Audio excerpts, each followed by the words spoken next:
fill your thirst beside the river. Wash the journey from your hands.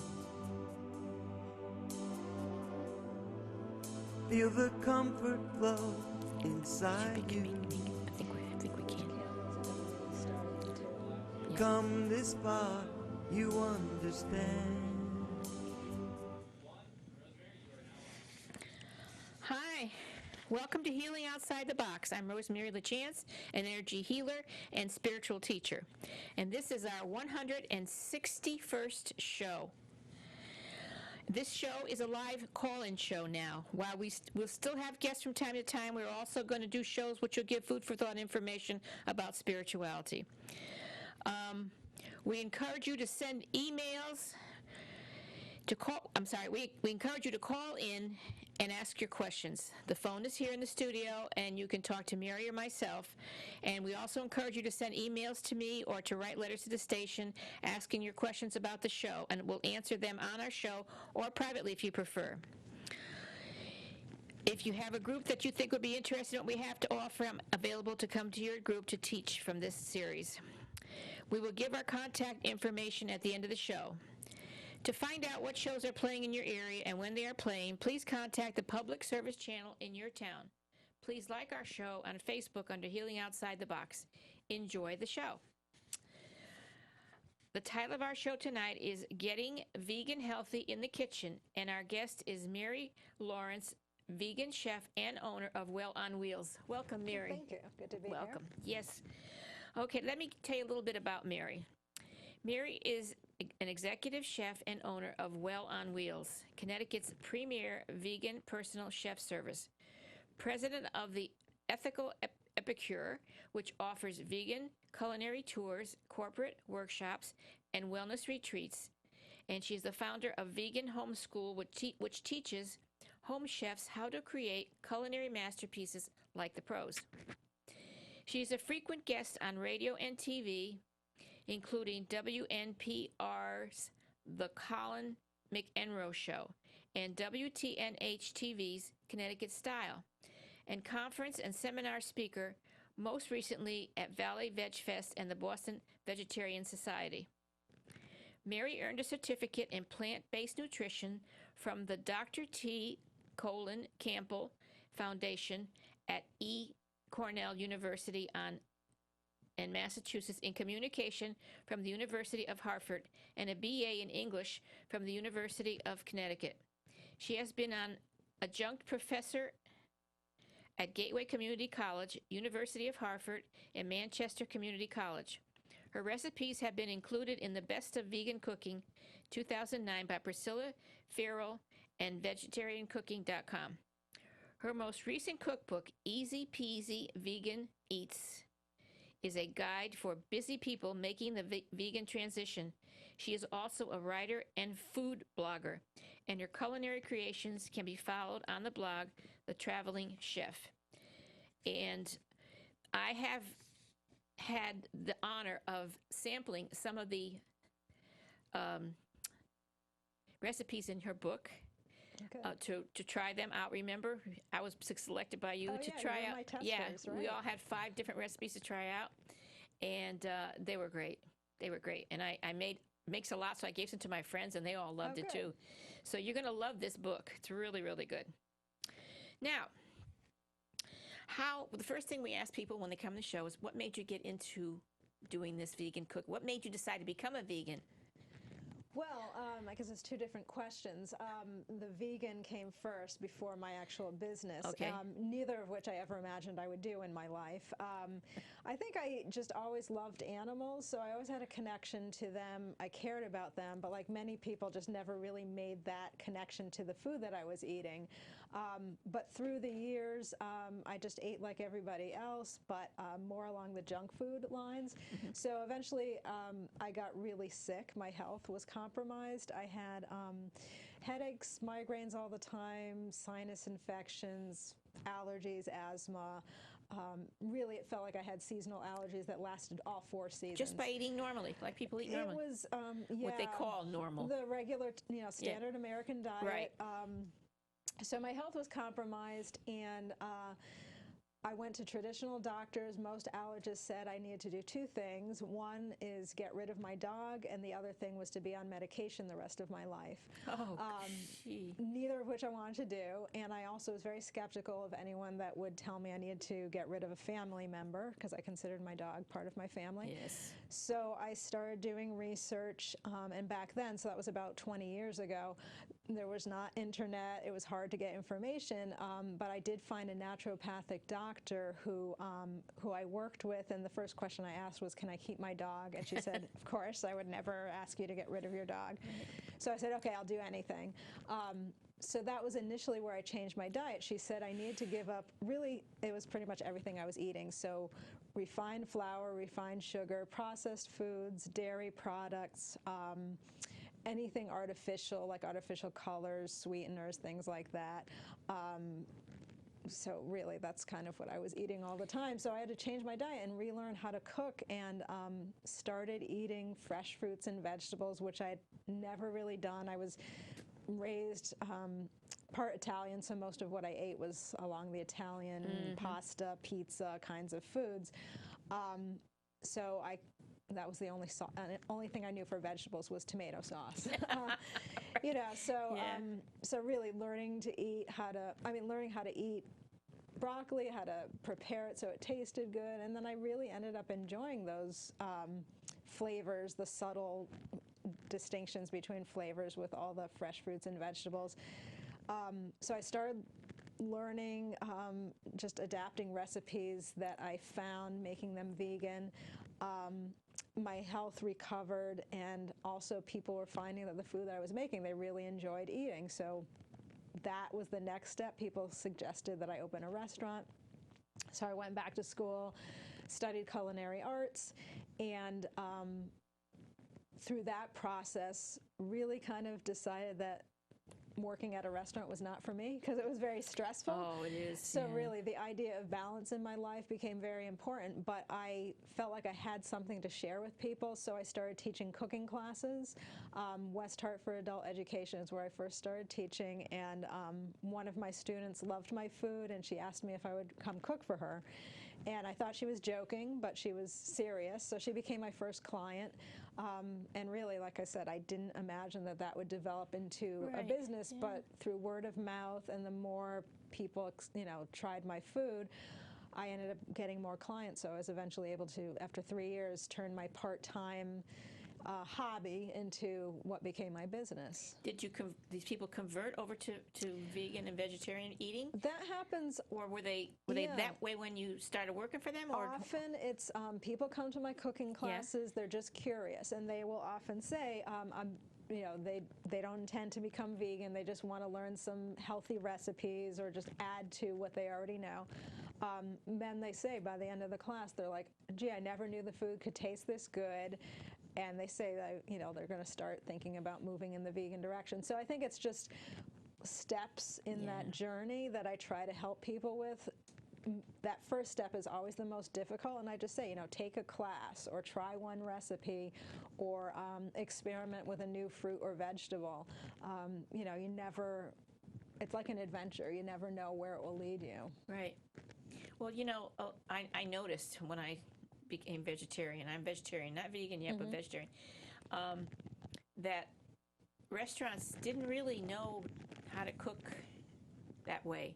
If you asked for something vegetarian, they gave you a plate of vegetables, barely cooked, with no seasoning at all on. Yeah. Just terrible. And even on the airplane, when I went on the airplane and I asked for vegetarian, I would never do that again. Yeah. Rather bring my own lunch.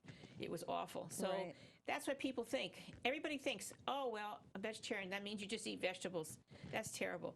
They have no idea. Yeah, you know? There's certainly those misconceptions, and you know, you hear that term rabbit food. People think all you do is eat lettuce, you know, eat salads, and certainly they're really healthy, but I add so many other things, as you said, the flavors, so spices and herbs and fresh foods. I actually really do like the lightly cooked fresh vegetables, but you can do so much with raw foods, even just, you know, preparing them with a food processor and just creating things that you would never imagine you can do with simple fruits and vegetables. Right, and it's nice to make little sauces to go along if you're going to eat raw or just lightly cooked. Yeah. And I also like some olive oil, and salt and salt and pepper on them. Yeah. They're very good like Simple that. But it's seasoning, not your main staple. It's like a lunch or things like that, right? Right. But the recipes you come up with, she puts them on Facebook. Some of them doesn't give us the recipe, but just puts them up there, so we're all drooling. Yeah. You know. And you're always creating. They're not all from the book, because you always create all the time, every day. Definitely. Well, really, on a daily basis, I'm doing what's simple, but I'm basing what I eat on what's available seasonally. So this time of year I love, because the garden, there's always something coming up, and I'll start with maybe some base. Like right now I have mustard greens that are growing in my garden, and I have chives and chive blossoms and tons of oregano. So I've just been making different variations with those ingredients. I can do sauteed mustard greens with the Jamaican, Caribbean flavors, like with the jerk seasonings, and toss that together with some rice and beans. I do it Italian style, so the oregano I can make into a pesto, and then I'll just saute the mustard greens and toss it with some pasta. But yeah, there's so many ways you can make. You have such an imagination. I imagine, it was a lot of experimentation in the beginning. Something you would taste and go, It still is, into the garbage. Really, But it's better now. I'm sure that you know exactly what that's going to taste like now, right? And that's a good point. And it is often about trial and error in the beginning. When you get used to the ingredients, I always think of complementary colors, so I want things to look appealing. That's right. Color. So reds and greens, they just really pop on your plate. And then the contrasting flavors as well. So we're used to salty and sweet, but then there's also sour and bitter and spicy. So you add those in, and really you develop your palate that way. The more flavors you add, the more interesting the food becomes, and then it's also more satisfying as well. And then the other thing is adding texture. So even though I love, a plate of pasta, I'll do gluten-free pasta now. But, it's kind of monotonous as far as just that same kind of soft texture. So you might add some toasted pine nuts to get a little bit of crunch in there. I do a Thai rice noodle where you have fresh, so there'll be like a Thai curry, but you can do fresh grated carrots on top and some chopped cucumber, and then roasted peanuts on top of that. So you get all the different textures in there. And and the it's flavors. really interesting, and it takes time to chew in your mouth. You get different flavors as you're eating. It's just, it makes it more interesting. That is. That really is. What was I going to say? Yeah, I use mostly gluten-free pasta now too, and I do a lot of vegetables with pasta. But you're right. Those different. I bought some of the spices when I made the recipes from your book, and I have them in a nice bag full of, and trying this and trying that one. It's fun. It's good to experiment. Yeah, and you're right about the color. When the plate looks good, you want to eat it. Oh yeah, definitely. Yeah. Okay, so when did you decide to go vegan? So that was about 20 years ago. As I said, for the health reasons. Maybe even before that, I had ideas of becoming vegan, but I tried several times and failed. And this is what I often tell people, because people come to my classes, will say, "Oh, I tried to be vegan, but it didn't work." And I'll be like, "Yeah, the same thing happened to me at least 3 or 4 times." You were craving But I tried again. No, it was more like not having the support at the time. The first time I tried to be vegan was in college, so that was many, many years ago. And this was in the 80s, and at the time it was really difficult to get any kinds of healthy foods. There was tofu was just really bland. That was about all you could get. And then in college you had iceberg lettuce, and just the variety of foods was just really minimal. So I ended up eating like dry cereal at the time, or put orange juice on cereal, because really there was no soy milk available. So I tried it for about a week, and I was just like, this is gross, I can't do it. So then I became vegetarian in college, but as I mentioned, I was eating pizza and pasta all the time, and that was not healthy. So I was a junk food vegetarian, but then the process, again, trying to eliminate those unhealthy foods, I became vegan. So maybe like the 3rd time I tried, became vegan. And really, I stick with it. So at first it was for health reasons. and people would often say to me, oh, do you ever cheat on your diet?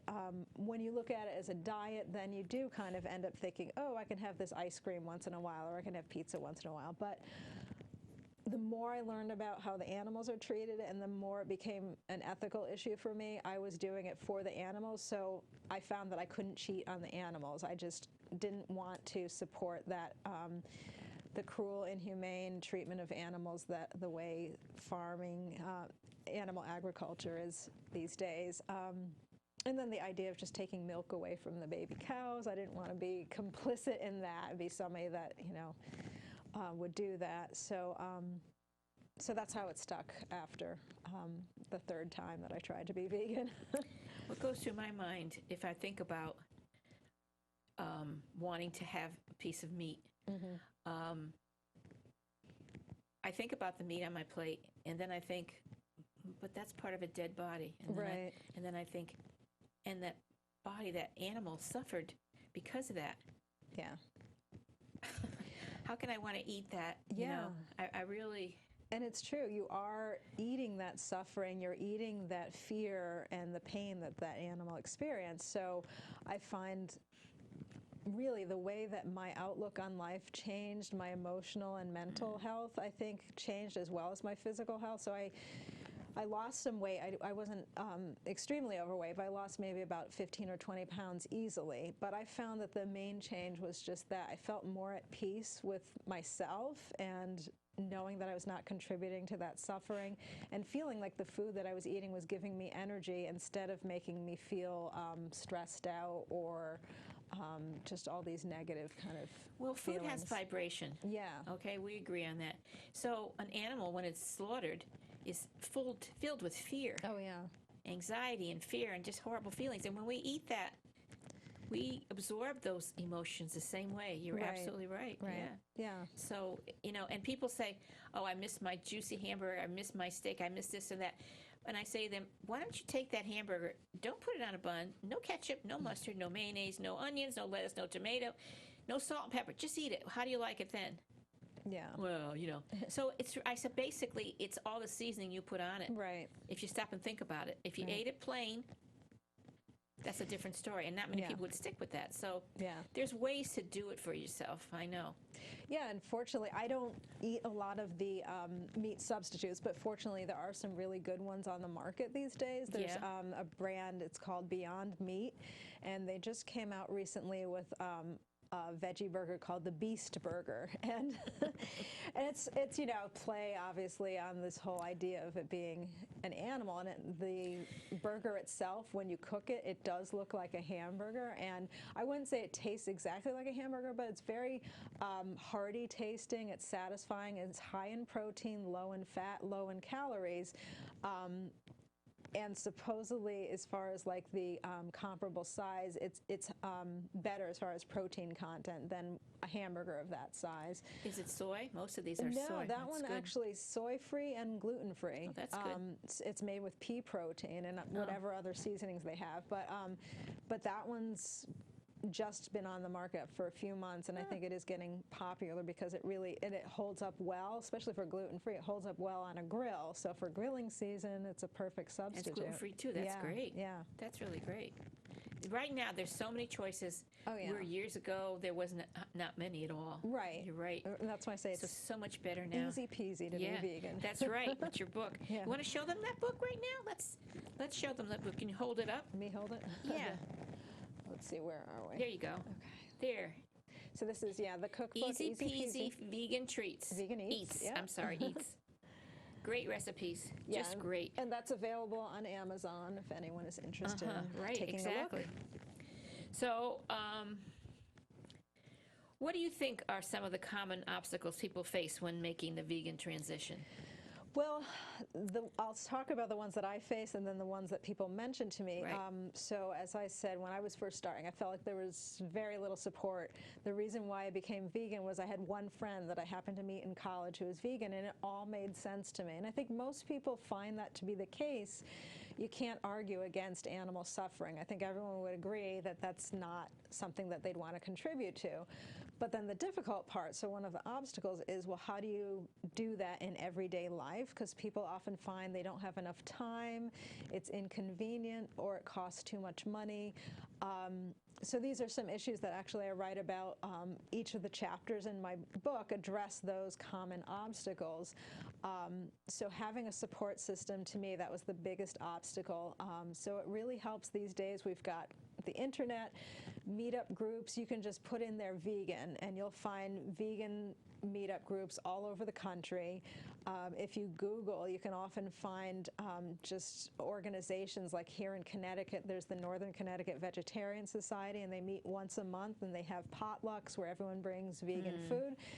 So that way you can know that there's other people that are, feel the same way about the issue as you do. They are supportive as far as sharing recipes, sharing resources. So it's really great knowing that there's a community there. As far as the time issues, so people often think it's going to take too much time to cook that way or to learn how to cook. I address that in my cookbook. I have recipes that are fairly quick and easy. I want there to be not too many ingredients, and also ingredients that you'd be able to use in other recipes. So they're, very versatile type ingredients and recipes. So it makes it easy to make the food. If you're not into cooking, and I know many people are, they just don't have the time or don't have the interest, and that's where, you've got those convenience foods now. So fortunately, it becomes really easy if you want to just substitute, as I said, the veggie burger, or you can do, there's the faux chicken as well. Gardein is a good brand. It's Gardein. They have all sorts of things. And really, I don't advocate the junk food, but if that's what you're used to eating, it's easy to make that transition, because there's like chicken nuggets, but they're the vegan version. There are even the fish sticks. Yeah. There's vegan cheese, which is getting better these days.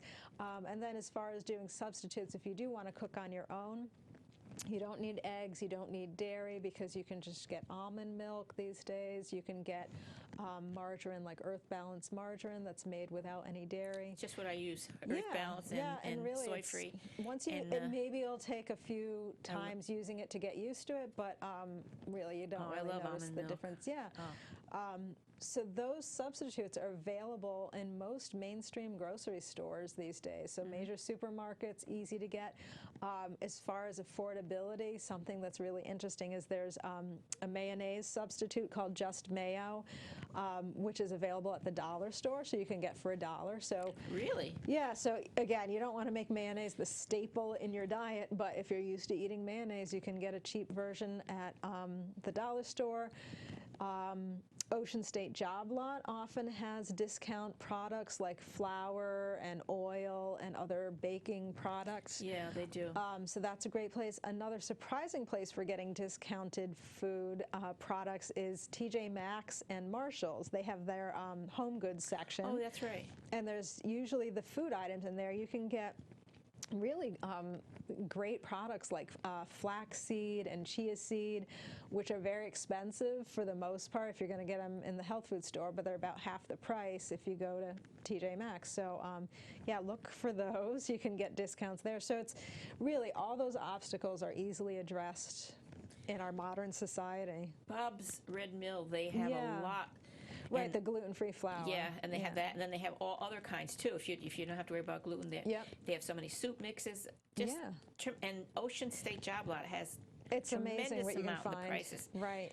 Expect has it, and like you said, some of the. In the supermarkets, they have a few. They don't have as many. Yeah, and I also find in the supermarkets and even like Asian grocery stores, you can often get produce that's overripe that's at a discount. So you could get, and really that's the kind of fruit that I love for smoothies. So if you find mangoes that are a little squishy, they might not look presentable, but they're going to be super sweet and really good, and you can just throw those in a smoothie. Or bananas, same thing. If I go to the grocery store and you see bananas like on sale 29 cents a pound or whatever, and they're all brown, just get those, take them home, take off the peel, and put them in the freezer, and you can use the bananas in smoothies. And really, it's like super cheap just to always have a supply in your freezer of the frozen fruits, and it makes it easy for smoothies in the summer. Oh yeah, yeah, they're really nice. Yeah. Okay, so you also told me where you find most of your ingredients you find in these stores you told us about, right? What about the Yeah. vegetables? What's a good place to buy vegetables that are not? Yeah, well, as I mentioned, They're as not far as getting the discounts, you can get them at the major grocery stores. Asian markets, you can get exotic fruits and vegetables, or you can even get really the greens like bok choy and tatsoi and things like that for way less than if you're going to be shopping at the natural food store. Another place would be farmers markets, and I would say, I know farmers markets, they may end up costing more, but if you talk to the farmer, what I've done at times, and this is like a kind of a secret that I'll share, is towards the end of a farmer's market, if you go and when they're packing up, often whatever produce they don't sell, they don't want to pack up and take with them. So you can either get it at a discount, or sometimes I've even gotten it for free because they just will throw it out because it doesn't look good. It's the kind that people just picked over and just left behind. So, you know, if you're going to be cooking it that day, making it into soup or making it into smoothies, it doesn't really matter what it looks like because it's still pretty fresh. And then, of course, growing your own. That's the best way to get some free produce. If you have space for a garden, I always recommend greens. As I said, I'm growing mustard greens, and I have some herbs that are growing, perennial herbs as well as annuals. Peas are great because then you can use the pea shoots in salads. You can use the actual peas that are produced. You can use the blossoms, which are just, you know, pretty edible flower. And even if you don't have room for a garden, you can just do pots. And I used to do that when I lived in an apartment. I would have pots of herbs, or just, you know, one or two tomato plants, just to have something fresh that you grew yourself, because it always tastes so much better. This is something that I learned from my grandfather. Another surprising way of getting free food is if you, say, for example, you get romaine lettuce from the grocery store, you cut it up, but you save that bottom part of the lettuce. That can just be put in water and will regrow. So lettuce will regrow. Yeah, celery will regrow. If you have the scallions, save the bulb that has the little root end. You can just grow some, you know, scallions that way. So you can just Would you put it in water until until it starts getting roots, and then put it in dirt. Yeah, or you can just even keep it in water. It will keep growing. Yeah, that's interesting. I didn't know that. Yeah, so it's amazing how you can get free. You know, just buy it once and then regenerate it. Right. Yeah. I also found that. Like time and season, I'll go there sometimes too. They in the produce, they'll have a small amount of the greens, like the collard greens or the kale or whatever, in just enough for like $2. Yeah, it's plenty for or even two people. Yeah. $2. I mean, you can't. You know, you can't go wrong with that. You know, so and a lot of the supermarkets are starting to carry organic vegetables too, which is nice, and more of a variety. I've noticed. That's always good. Yeah, it is. Yeah. It is. I'm noticing that Stop and Shop is doing that. Even what is it, ShopRite? Yeah, it's good. Yeah, and some of those places. I mean, Whole Foods has fantastic looking vegetables. But it's pricey. It is pricey. You know. But even like the major grocery stores, just getting your basics there. Yeah. The bulk products like, you know, dried beans or lentils, bags of rice, that you can do affordably, and just have that be the base of your meal, and then you add the more expensive ingredients that like complement it. So, and that way, you can eat very affordably. In the wintertime, I make a lot of soups. Yeah, from definitely. Scratch. Right. And then I freeze them. Yep. In individual containers for me. Yeah. And I get my freezers all stacked with it, and then label them. And I come home. Yep. Just warm them up. And there's my supper. And that's a perfect example of how to prepare food quick and easy. Yeah. Just make it in advance. I often do that too. Just one day, like a Sunday, will be my cooking day, and then I save in containers through the week, or I just have one big pot of veggies that I change the seasoning to each day of the week, so it doesn't get boring. But yeah, that way you're not cooking everything at the end of the day when you're coming home from work and tired. Yeah, it's very hard, especially for working mothers. Yeah, and so forth. And of course, with the children, you could start them now. It would be wonderful that they. And some children are born that way. I've been reading a lot about that. They really don't like to eat the animals, and they do crave to have the vegetables and things like that. So that's and often, the parents worry that they're not going to get enough protein. What about that? Isn't that a fallacy? It's not anything that should be of concern as long as you're having a variety of foods. Staying away from the junk foods, but having a variety of fresh fruits and vegetables, the beans, the nuts. Those are high in protein, and just a variety. There are some plant-based foods that are complete protein, so quinoa, hemp seed, chia seed, they're high in nutrients and they're complete protein. So I just say add those into your diet just to, for added insurance. And really, you don't need a lot of protein. No, you don't. No. That's been exaggerated. That's a myth, yeah. We eat entirely too much protein. Right. But with the kids, kids like beans, and you can always give them the beans and the chia seeds hummus, and all that. You can hummus throw is that in. usually Hummus, popular with kids, right? Yeah, and peanut butter and almond butter. Yeah. Kids love that, So there's a way, and if people look online, they can find out what vegetables do contain the protein and what kind of food you can combine to get that. Like I heard that beans and rice and cheese, which would be vegan cheese, I guess. But even if you're vegetarian, you put that together, and that's a complete protein. Yeah. And you don't have to worry about getting it all in one meal. You can just have it throughout the day or several days. Yeah. As long as you get a variety. Avocado is a wonderful standalone food for everything that you need. Yeah. And people are liking avocados more and more. Oh yeah. So that's really, really good. Yeah. Now, do you use mostly organic ingredients? I try to. When I'm cooking for my clients, I'm nearly 100% organic. It is, as we've said, a little bit more expensive. I try to grow my own. I do my garden organically as well. I don't like the idea of adding pesticides to the environment. I don't use artificial fertilizers. Same thing, as I'd rather augment the soil, take care of Mother Nature, and really pay attention to the plants around the area because weeds are actually good. They attract bees and butterflies, so you don't want to kill the weeds. You don't want to spray them. Like dandelions are actually not only really good for the bees and butterflies, but the dandelion greens in our yard, we want to eat them. Yeah, they're excellent for us. So you don't want to spray pesticides on or herbicides on your yard, because you'll kill all the healthy plants that you can eat, and you'll kill all the beneficial insects as well. I think I read that marigolds, if you plant marigolds around vegetables, it'll keep... Yeah, they're like a natural insect repellent. Yeah. They keep the bad bugs away, and they encourage the good bugs, because bees will be attracted to them. And when we eat pesticides, especially like the berries, fruits that are not protected with a skin like an orange or a banana, like berries especially, and I love berries, but I only get the organic because it penetrates right into it. And the pesticides, they get like, metals, heavy metals in your body. Yeah, they can accumulate, and they cause cancer and everything else. So you're defeating your purpose, if you do that. Yeah. And of course the big bad giant here, bad guy, is Monsanto, which they have the what do you call it, the patent or whatever on the seeds, on soy.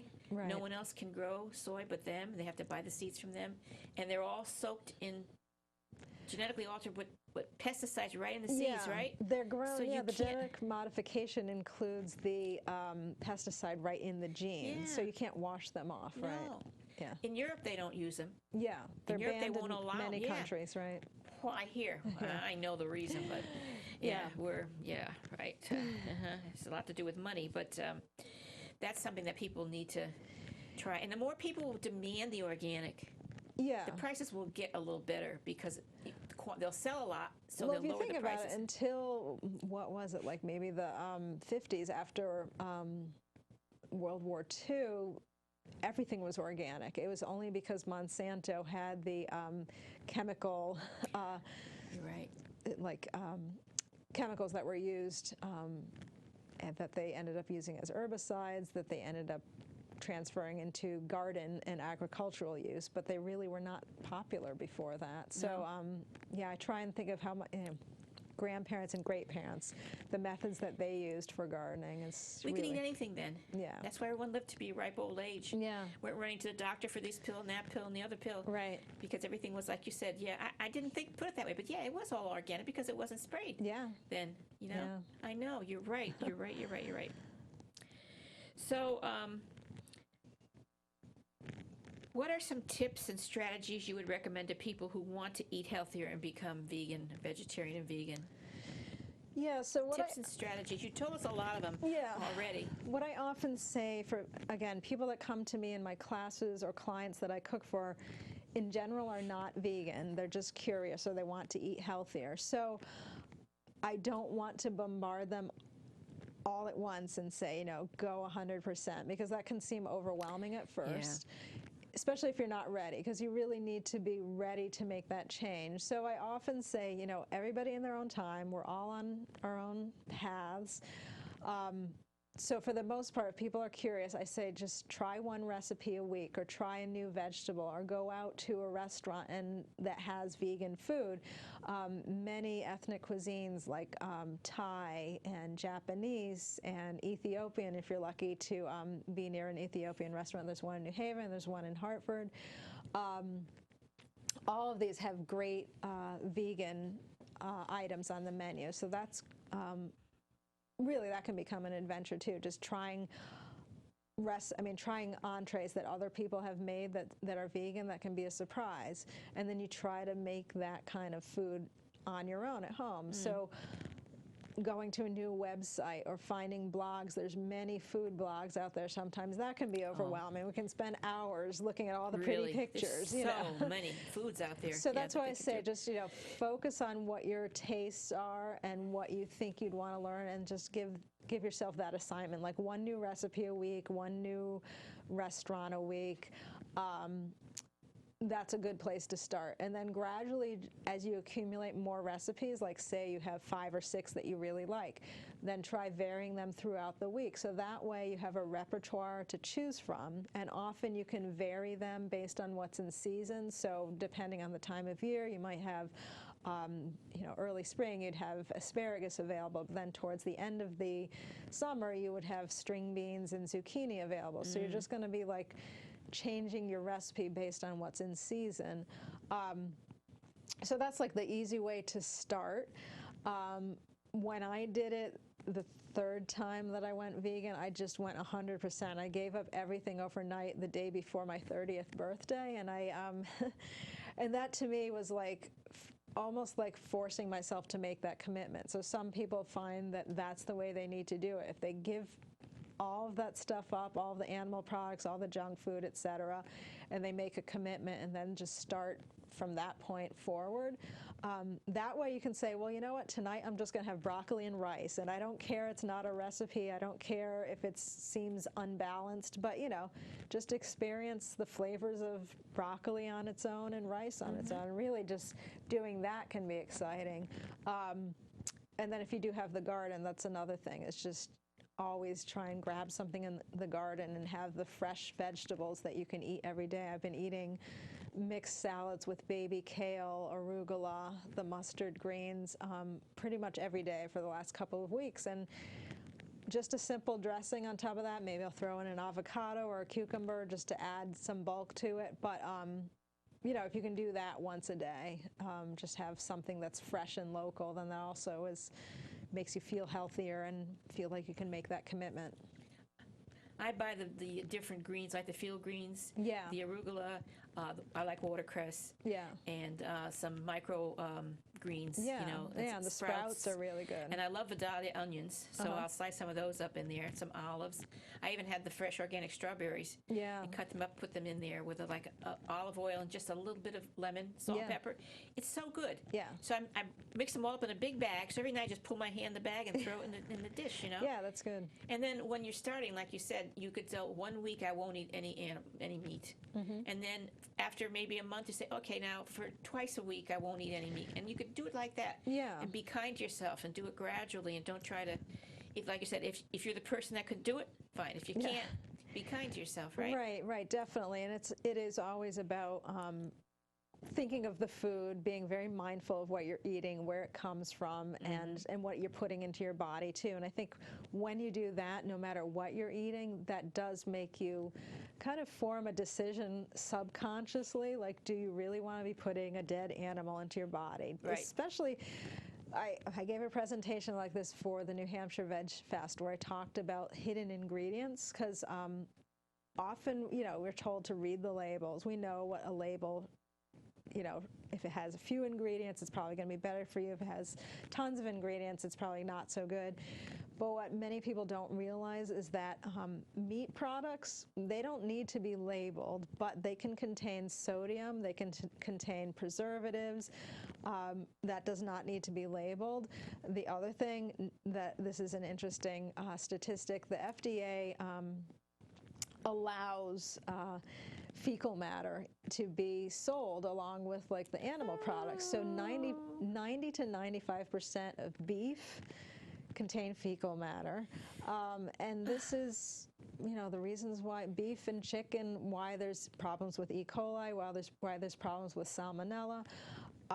They often blame it on people not cooking the product thoroughly. But really, if you think about it, why would you buy something if you knew that it had, poop in it? And then you put that into your mouth. That to me just seems like, no, be very mindful of what you're eating and where it comes from and what you're buying. And that on its own can make you decide to not eat those foods. The other day I was walking down the island supermarket, and I was over there by the, they have hot dogs and bacon in that section. I'm just walking by, and something really pink caught my eye in the middle of the hot dogs. I went over to it and said, what is that? They were hot dogs, but they were hot pink color.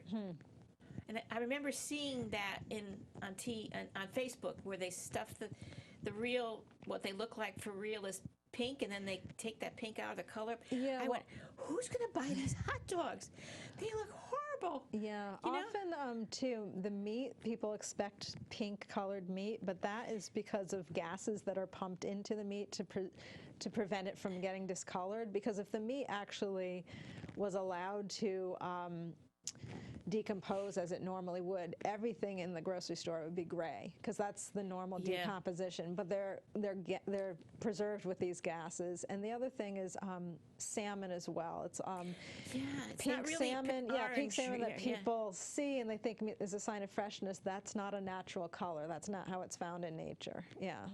So again, the more you read, the more you research and find out the truth, then you decide for yourself, being mindful, do I want to put this into my body? If this is filled with chemicals and other hidden ingredients, how can that be good for me? Right. It's either, that there's spiritual vegetarians who don't eat because of animals because they love animals, and there's the healthy vegetarians who do it for their health. Yeah. A worldly vegetarian, I should say, do it for their health. I don't care how you do it. Personally, for me, it's the animal. So if you don't eat it because of your health, good. Don't eat it. You know what really gets me? This one last thing that I just the other day again I saw. It was beginning of the week, and I was going by the fish department, and there were lobsters at the ShopRite stacked on top of each other in this tank. There was no room for them to move, breathe. I got this phobic feeling. I felt so bad for them that I started to cry, and I walked away, because you can't do anything, That's my experience going to the regular grocery store often, too. I have to just put the blinders on. I can't. I just turned my head and walked away. I know it's there, but And the way people cook them by throwing them in a pot of boiling water, that's excruciatingly painful. Yeah. I try to tell people the method really quickly, if you're going to eat that, is to put them in cold water, turn the heat up gradually, the lobster falls asleep, goes into a coma, or the crab, and then eventually it dies. And it's humane. If you're going to eat it, at least do the most humane thing that you can do, So I just wanted to mention that for people. So, all right. So, can you describe some of the services you offer to help make it easier for people to become vegan? Yeah, so my business is, it's called Well on Wheels, and it's a vegan personal chef business. So I have clients who I cook weekly meals for. I go to their homes. I work with them to develop their menus for the week, so based on their taste preferences, their health issues, if they trying to lose weight, or if they have any other concerns like they need to be gluten-free. So we come up with a menu. So I cook the meals, I put them in containers, and they're all set to go. They have their dinners ready for when they get home from work. That's one aspect of my business. Then I also do the cooking lessons. So I cook with people in their homes, private cooking lessons, one-on-one. So I teach them basic skills, how to follow recipes. I talk about all those things that I've mentioned, the flavors, the colors, the textures, and really helping people come up with recipes that will work for them in their busy lives. So in addition to cooking lessons, I do classes like adult education classes. I do group lessons, demonstrations at libraries. Wow. I have an event coming up in Wallingford in August where I'll be doing a demonstration for that. I also speak at conferences, which has been new. Mostly I've been doing that to promote my cookbook, but that's been a lot of fun where I get to meet people and share recipes or just talk about these obstacles and how to overcome them. And then I also do some consulting with restaurants, so restaurants that are trying to add vegan items to their menus, who want to incorporate healthier ingredients. I work with them to develop menu items. That's great. So all sorts of things, and that's probably not even everything that I do. I also, I'm thinking other things. I do workshops with corporate groups. I've worked with Yale for like retreats where they'll maybe need a time away from the office and have me come in and prepare stress-free meals for their staff, things like that. And all of it's vegan? Yeah, always vegan. Wow, yeah. That's amazing. Yeah. That's really amazing. So people are really getting interested in this, huh? I think so, yeah. Definitely in the last few years, there's been some really good, I will plug some of the documentaries like Forks Over Knives, Vegucated, Food Inc., this is the other one, Fat, Sick, and Nearly Dead. All of these are documentaries talking about the problems with our healthcare system and with our national trend towards obesity, where 2/3 of our population is considered obese, which is very disturbing. And in order to address those health issues, because that can lead to cardiovascular disease, diabetes, and even cancer, so all of these recommend a plant-based diet, and many of them is the low-fat, whole foods, stay away from all the refined processed foods. And really that is kind of how as I mentioned, how I got into it too, just to recover my health. And then the more you learn, the more you want to stick with it for ethical and even environmental reasons. Mm-hmm. When you go in there and you cook the meals for them, do you freeze them? That's what they do? Or fresh for a week. So I tell people, as long as I consider it like a business week, so a Monday through Friday week worth of meals. It stays in the fridge? Or? Yeah, in the fridge. Oh, okay. And if it would be longer than that, then in the freezer. But yeah, everything should stay fresh for a week. That's nice. Yeah, it's been very helpful for my busy clients, so people that don't have time to cook, don't like to cook, just want to come home and not have to think about cooking. Many of my clients are that way, and they're excited to just find whatever I've made for them. And these people found you through your classes and everything that you have? Yeah, either my classes or online. So my website, wellonwheels.com. People can find out about what I do there. Looking on my blog, which is wellonwheels.blogspot.com. That's where I post photos, and I sometimes have recipes, but information about the kinds of foods that I make,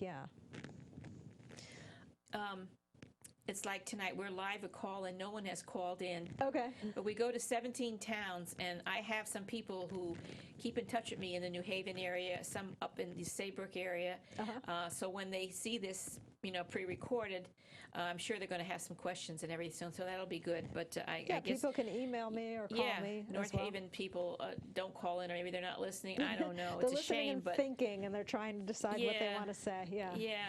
I don't know why, but that's good. So, tell us about your summer events calendar. Well, let's see. So I have a bunch of events coming up. I'm trying to do a variety of interesting things. So it's really I'm kind of stumbling with this because I just had a vegan culinary tour, and I'm going to be doing more of those. So what I did previously was I did some vegan culinary tours of New Haven, where we went to different restaurants in New Haven and sampled vegan food. Recently, I did a tour of an Asian market in West Hartford, a Dong market, and then that was followed by an Asian lunch that I prepared.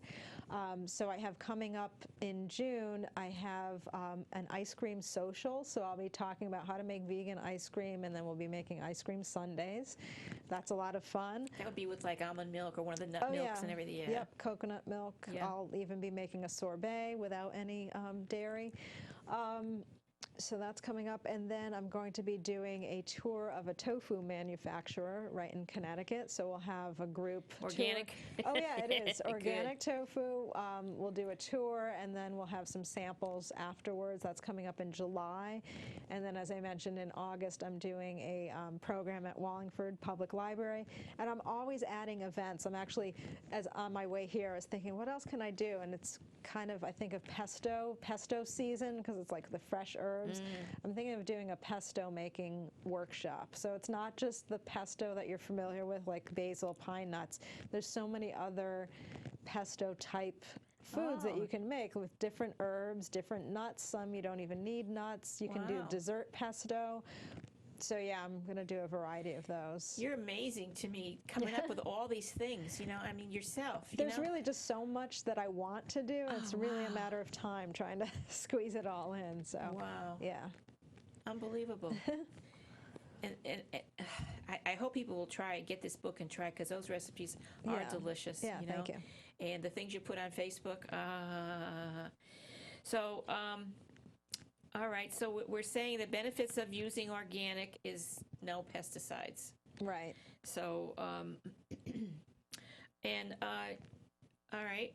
Yeah, no pesticides, no herbicides. So you're not destroying the environment, and you're also not destroying your own health by consuming those chemicals. And really, if you think about it, because it's not just about killing the bad bugs, because all that stuff goes into the ground, it goes into the groundwater, it ends up going into the streams, that, you know, the runoff. So it's just polluting the entire environment. And then those insecticides, they don't just kill the bad bugs, they kill the good bugs. So and if you destroy the habitat, like the monarch butterflies, they need the milkweed. So milkweed is considered a weed that would be destroyed with the herbicide. So then the monarch butterflies will not have any plants to eat and plants to lay their eggs on. So it ends up affecting the ecosystem in so many ways. It's like the domino effect. So it's not just, you know, about, oh, let's just spray this plant, or, you know, spray our lawns. Even spraying our own lawns, I see those signs up saying, you know, insecticide in use or whatever. And we're having a lot of trouble with the bees. Yeah, bees we need to. We're killing them. We need to not use those toxic chemicals on our yards and gardens. And there are so many natural things you can spray on your plants that are from other vegetables and things. You can just use soap. Just look it up. Yeah. Like a dish soap will add Tabasco or some kind of hot pepper into your dish liquid, and then put it in a spray bottle, spray it on your plants, and then the bugs will stay away from that. You can, as you mentioned, you plant marigolds, they keep away from that. Right. So yeah, there's a garlic spray too that I had heard of. Yeah. And there's so much of it on Facebook, and if they Google, it's so easy to you can find it these days. True. Right. And it's right. The from the animal farms, they the runoff, like you said, goes into the fields, and that's why people get E. coli from vegetables. People can, get sick that way too. Yeah. Right. Runs off there. We've got about 4 minutes left. Okay. Is there any last things you'd like to tell our audience? Well, you've mentioned Facebook, so I would say for anyone that wants to be up to date on what I'm doing and try to come to a class or find out more about me, and as you mentioned, see the photos that I post on a daily basis, friend me on Facebook, or like my business page, which is Well on Wheels LLC on Facebook, or you can look me up, Mary Lawrence, on Facebook, and then friend me. And if anyone has any questions, they can certainly contact me by phone or email. I think I would just say that you know, everyone, we all probably have a connection with animals. If you're watching this program, Healing Outside the Box, you're probably into natural healing methods. So I always say that, you know, that we're all connected that way. And I think of my dogs, how they've inspired me really through my life, and how they've been there for me. And I just, if you have time during the summer, go visit a farm sanctuary, an animal sanctuary that rescues animals, because you'll find that those animals, if you have a dog or a cat, you'll see things in their personality that will remind you of your own dog and cat. Turkeys are social. They like to investigate things. I've had turkeys come up to me, climb into my lap, and start purring. They make that noise almost like a cat is purring. And it's amazing. You just get chills thinking, here's this animal that probably would have ended up somebody's Thanksgiving dinner.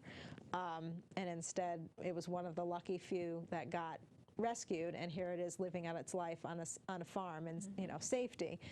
So very few are that fortunate.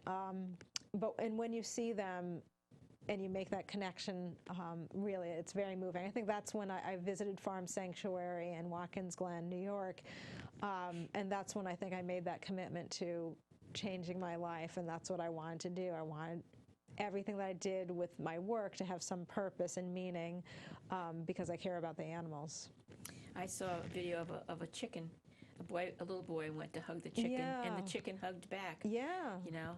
And they do want that love and affection, just like us. It's not anthropomorphizing. We're all animals. We're human animals, but we all share that need for socialization and connection. Yeah. Yeah, they're our little brothers and sisters. Yeah.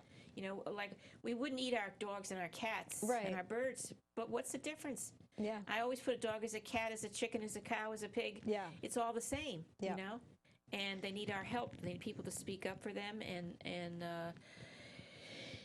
try to eat vegan or vegetarian whenever possible, and make that transition. You know, if it's just for the animal, and people have compassion, they do. There's not. We hear stories about people that are acting terrible against animals, but that's not the rule. That's not the rule at all. No, I think everybody does love, for the most part, as you said. The majority of people love animals. They care. I think everyone watching this program cares about animals, and I would just say it's easier than you think it is. Take that first step.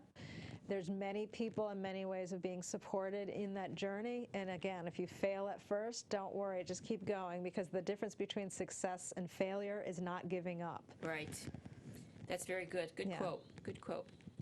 All right, we're going to give your contact information, and then our contact information, so people can reach you.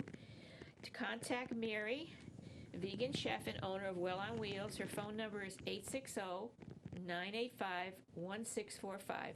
Her email is mary@wellonwheels.com.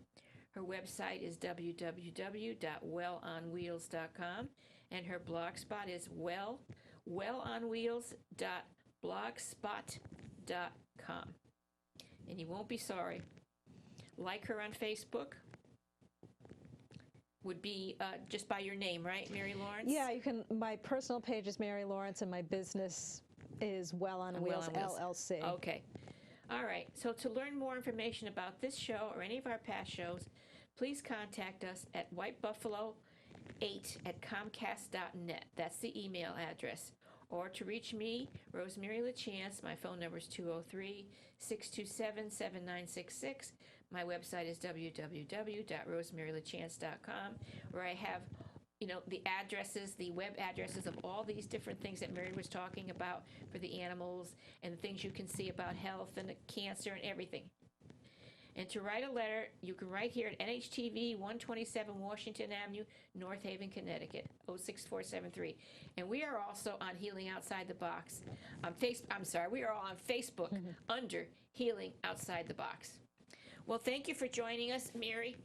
It's wonderful. Thank you. Wonderful to have you on. You do such fantastic work. I really admire you. Thank you. All right. So thank you so much. And we'll say good night, everyone. Bye. Good night. Wash the journey from your You should have a clock here. Feel the comfort flow inside you. Come this far, you understand.